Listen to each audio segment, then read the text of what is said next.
사람이 한평생 살다가 죽으면은 그것으로 모든 게 다 끝이 날까요? 여러분, 귀신은 육체가 없어요. 영만 있습니다. 짐승은 그 반대로 육체는 있지만은 영이 없어요. 그러나 우리 사람은 육체와 영혼이 있죠. 하나님이 천지 만물을 창조하실 때, 또 인간을 이실 때 흙으로 빚어 만드셨죠. 그것으로 끝난 게 아니라 코에 생기를 불어넣어 생명이 된지라, 성경에 그렇게 말씀했거든요. 개나 돼지는 죽어버리면 그걸로 끝난 거예요. 갈 곳이 있는 게 아니에요. 그러나 우리 사람은 숨이 끊어진다고 해도 육체는 흙에서 왔으니 흙으로 돌아가지만 영혼은 하나님의 보내심을 받았기 때문에 하나님께 가게 된다 말이죠. 그래서 뭐라고 말씀하셨습니까? 이는 만물이 주에게서 나오고 주로 말미암고 주에게로 돌아감이라. 영광이 세세토록 그에게 있을지어다. 아멘. 로마서 11장 36절에 그렇게 분명히 말씀했죠. 우리 사람은 가야 할 곳이 있단 말이에요. 내세가 있단 말입니다. 그래서 어떤 면에서 이 세상의 삶도 중요하지만 그것보다 내세의 삶이 더 중요하다는 거죠. 왜요? 이 세상에서의 삶은 잠시 잠깐뿐이지만 저 세상의 삶은 영원하기 때문에 중요하다는 겁니다. 그러므로 우리가 이 세상에 살면서 어떻게 해야 돼요? 준비해야 되죠. 뭘 준비해야 돼요? 이 세상을 떠나 저 세상 갈 준비를 해야 된다는 겁니다. 이 세상 말고 저 세상은 어떤 곳인가요? 천국과 지옥이 있죠. 천국은 최상의 삶이 영원토록 계속되는 그러한 세상입니다. 아름다운 세상이죠. 이 세상에서의 비극적인 요소, 아픔과 고통의 요소가 다 없어져 버리는 아름다운 세상입니다. 그러면 지옥은 어떤 곳일까요? 지옥은 고통이 있어요. 얼마나 고통스러우면 이를 갈면서 슬피 울미 있으리라, 그렇게 말씀했을까요? 지옥은 마귀가 들어가는 곳이고 귀신들이 거기 울거리는 곳입니다. 그것들이 사람을 또 괴롭히는 거예요. 지옥은 꺼지지 않은 불이 있다고 오늘 우리가 봉독한 말씀에 기록이 되어 있습니다. 각종 형벌과 또한 고통이 있는 곳이 지옥이거든요. 지옥은 어느 정도 고통을 당하고 그걸 면할 수 있다면 유죄 판결을 받은 죄수 가운데는 일정 기간 감옥에 있다가 나올 수도 있죠. 그렇지만 지옥은 피할래야 피할 수 없고 도망갈래야 도망갈 수도 없고 일정한 어떤 주어진 기간이 없다는데 비극이 있습니다. 어떤 사람은 사랑의 하나님이 어떻게 그렇게 할 수 있느냐고, 사랑의 하나님이 어떻게 지글지글 타는 그 지옥불에 영원토록 버려둘 수가 있겠느냐, 이렇게 말하는 사람들이 있거든요. 그래서 천주교에서는 연옥설이라는 게 있어요. 천국에 못 갈 사람들을 연옥에 집어넣어가지고 훈련을 일정 기간 시켜가지고 그 다음에 천국으로 올려보낸다, 이런 주장을 하고 있습니다. 그리고 또 천주교에서는요, 죽은 자를 위한 미사도 있어요. 그러나 성경은 어디를 찾아보아도 죽은 자를 위해서 기도하거나 공을 들여가지고 그가 지옥의 고통을 면하고 천국으로 갔다는 기록이 없어요. 연옥에 관한 이야기도 없습니다. 단지 사람이 위로를 받으려고 그리고 가까운 사람들, 믿지 않고 이 세상 떠난 사람들에 대한 아픔을 가지고 있는 믿는 자들이 위로를 받으려고 만든 얘기가 아닐까요? 자, 그러면 우리가 정말 한평생 살다가 떠나야 할 곳이 있는데 우리는 지옥을 면하고 천국에 가서 영생복락 멸류관을 얻어야 되는데 그렇게 하기 위해서는 오직 믿음뿐이지 않습니까?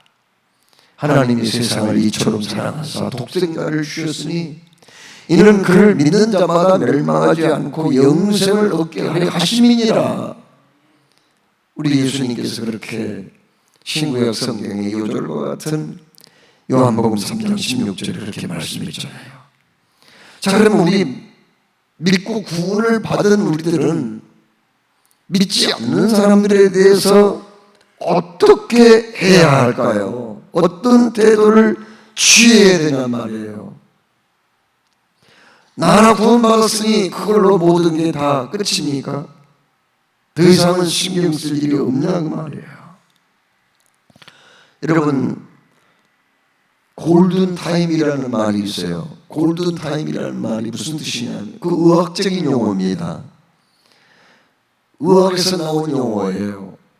골든타임은 사람이 사고로 인해 외상을 입었을 때에 뇌외과 치료를 받아서 죽음에 이르는 것을 방지할 수 있는 시간이에요.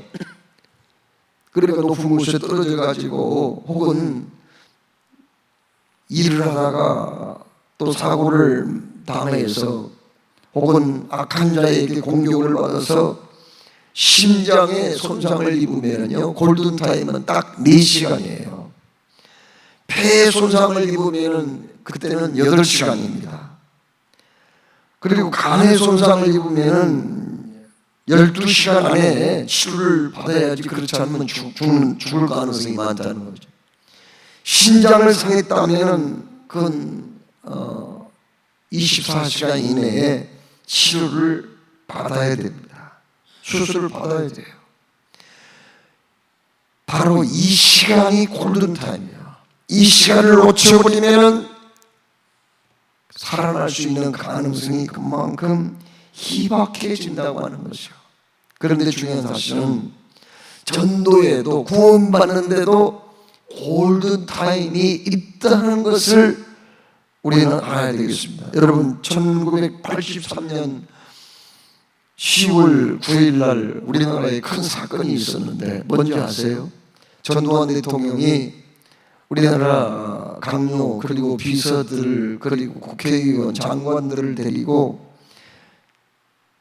미얀마, 그 당시에는 버마였죠. 미얀마에 방문을 하게 되었어요. 그 당시에는 북한과 외교전이 치열하게 벌어진 데라 그 버마라는 나라는 그저 공산주의 국가, 사회주의 국가, 민주주의 국가 늘 오가면서 줄타기를 했던 나라였기 때문에 그 나라를 외교적으로 우리가 잡기 위해서 전두환 대통령이 거기 버마를 방문하게 된 거예요. 그 일정 가운데 중요한 일정은 뭐냐면 아웅산 묘 참배가 거기에 들어져 있었습니다. 아웅산이라는 사람은 우리나라 이순신 장군과 같은 아주 훌륭한 인물인데 그 사람이 묻혀 있는 곳이 바로 우리나라 현충원과 같은 아주 중요한 장소였거든요. 거기 가서 참배를 하게 되었는데요, 그때를 노리고 바로 북한에서 폭탄 테러를 한 거예요. 그래서 몇 명이 죽었느냐? 세상에 그렇게 유능한 우리 한국의 인재들, 장관, 그리고 청와대 비서관들, 그리고 국회의원 해서 17명이나 죽었어요. 엄청난 손실이 아닙니까? 그런데 그 죽은 사람 가운데는 청와대 경제수석 비서관인 김재익 박사가 있었습니다. 여러분 정근모 박사라고 아시죠? 정근모 박사, 그는 핵과학자고 과학기술처 장관을 역임했던 사람이에요. 정근모는 믿음이 아주 좋은 사람입니다. 그는 죽음을 체험하고 살아났던, 그래서 하나님의 실존하심을 확실히 믿었던 그런 믿음의 사람이죠. 그런데 그 정근모 박사가 자기가 고등학교, 대학교 동기고 아주 친한 친구가 김재익 청와대 경제수석이었습니다. 그래서 종종 만나서 식사도 하고 대화도 나누는데 꼭 저 친구를 내가 전도해야 되겠다, 그런 마음을 먹었다는 거예요. 어떻게든지 꼭 저 친구만큼은 내가 전도해서 예수 믿게 만들어야 되겠다, 그렇게 마음을 먹었지만 서로 바빠가지고 만날 기회가 많지 않았다고 합니다. 어느 날 이제 전도를 해야 되겠다 마음 먹고 식사 한번 같이 하자고 초청을 했대요. 그래가지고 김 박사, 오늘은 내가 자네한테 꼭 좀 중요한 얘기 좀 하고 싶네. 좀 신중하게 들어줬으면 좋겠어. 이렇게 얘기를 꺼냈는데, 아니 김재익 그 경제수석이 미리서 눈치를 채는지 어쩌는지 자기 말은 들을 생각은 않고 자꾸 경제 이야기, 정치 이야기만 늘어놓더래요. 그 틈을 파고 들어가서 이제 예수 얘기를 하려고 했지만은 그냥 한 2시간 만나서 얘기하는 중에 결국은 전도할 수 있는 시간을 갖지 못하고 헤어졌다고 합니다.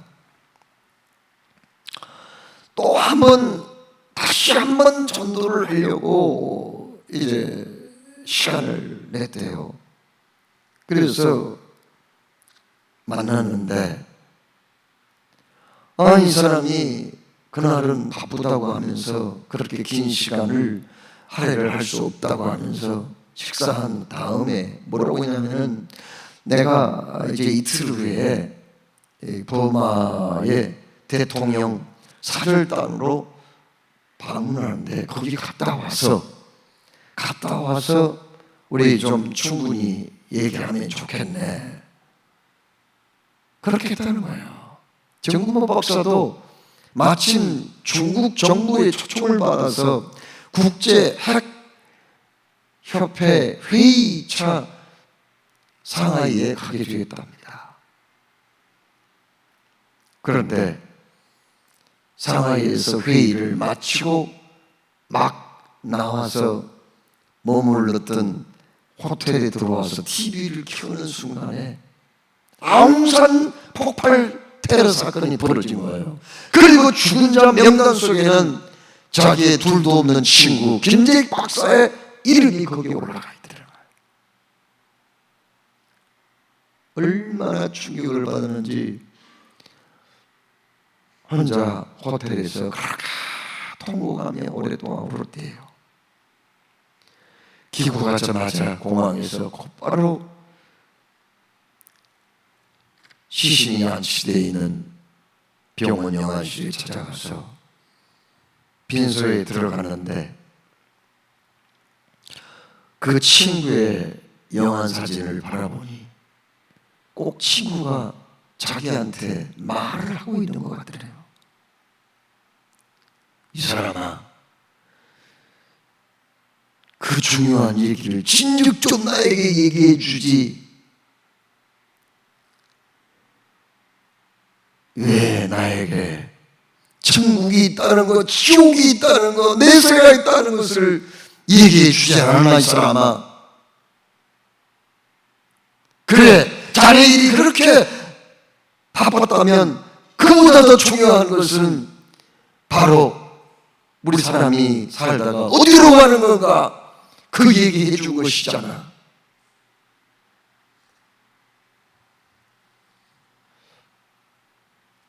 그렇게 꼭 책망을 하고 있는 것 같더래요. 그래서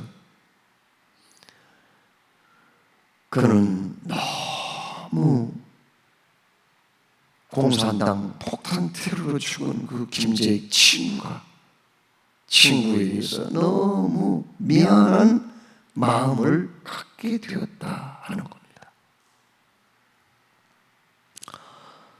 여러분, 골든타임은 갑작스러운 사고로 인해서 외상을 입은 사람들을 살릴 수 있는 시간이거든요. 그런데 그 골든타임은 사고를 당한 사람들에게만 해당되는 게 아니라 사실은 이 세상 생명을 가진 모든 사람들에게 존재한다는 것을 우리가 알아야 돼요. 왜요? 우리 사람은 내일 일을 알 수 없잖아요.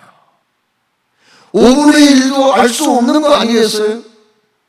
너희는 내일 일을 자랑하지 말라고 말씀했어요. 오늘 한날에도 무슨 일이 일어나는지 알 수 없습니다. 이렇게 말씀했잖아요. 어떤 농부가 농사지어서 엄청나게 많은 수확을 거두들이고 자기가 가지고 있는 창고가 비좁아서 창고를 다시 지었죠. 가득 채워놓고 그는 배를 흐르만지며 내 영혼아 열에 쓸 것을 이렇게 저장해 두었으니 먹고 마시고 즐겨보자. 그 다음날 농사 짓고 추수하느라고 고생했다고 남편을 위해서 정성껏 아침 밥상을 차려놓거든요. 다른 때 같으면 어둑어둑했을 때 미명에 잠을 깨서 집안 청소를 하거나 들에 나갔던 남편이 왜 일을 하지 않는지 모르겠어. 그런 일이 없었는데 남편이 침실에 들어가서 어서 일어나 세수하고 식사하라고 아무리 얘기했지만 남편은 들은 척만 척 그냥 누워있기만 했어요. 가까이 가서 흔들었지만 움직이지 않았습니다. 코에다가 귀를 대고 왔지만 숨소리가 들리지 않았고 가슴을 내만졌지만 심장은 뛰지 않았습니다. 그날 밤에 하나님이 그 영혼을 불러간 거죠. 자, 여러분, 나는 앞으로 적어도 10년은 더 살 거야, 20년은 더 살 거야. 그건 자기 계산에 맞을 수도 있지만 안 맞을 수도 있거든요. 오늘이 내 삶의 마지막이 올 수도 있기 때문입니다. 그리고 내가 전도하고자 하는 사람들, 내 사랑하는 가족, 일가, 친척, 친구들, 이웃들이 언제까지 나를 전도자로 기다려주지 않는다는 것도 알아야 돼요. 그렇기 때문에 이 세상 모든 사람들은 지금 골든타임을 맞이하게 되고, 아니 이 골든타임이 이미 시작이 되었다는 것을 오늘 성경을 통해서 하나님 우리에게 말씀해요. 그래서 너는 어서 속히 너는 불 가운데 있는 그 사람 거기에서 건져내라. 안 믿는 사람들, 불신자들은 이미 불 가운데 있는 것과 같은 그런 표현을 성경에 하고 있어요. 불 가운데 있는 사람을 빨리 건져내야 되지 않나, 그렇게 말씀하고 계십니다. 중요한 사실은 오늘 여기 불 가운데 있는 사람을 건져내라, 그 말씀 바로 앞에 반복해서 말씀한 딱 단어 하나가 있어요. 그건 긍휼이라는 단어예요. 불 가운데 있는 사람 건져내고자 하는 마음이 있으려면 긍휼히 여기는 마음, 그 사람을 불쌍히 여기는 마음, 저 불 가운데서 얼마나 고통스러울까. 꺼지지 않는 불 가운데서 이를 알며 슬피 울고 비명을 지르고 못 견뎌하는 그 사람을 불쌍히 여기는 마음을 나에게 주시라고 우리가 기도해야 돼요. 그래서 오늘 여기 말씀, 그들을 긍휼히 여기라, 긍휼히 여기라. 그리고 불 가운데서 건져내라. 이렇게 말씀합니다. 기도하겠습니다. 사랑해 주님 감사합니다.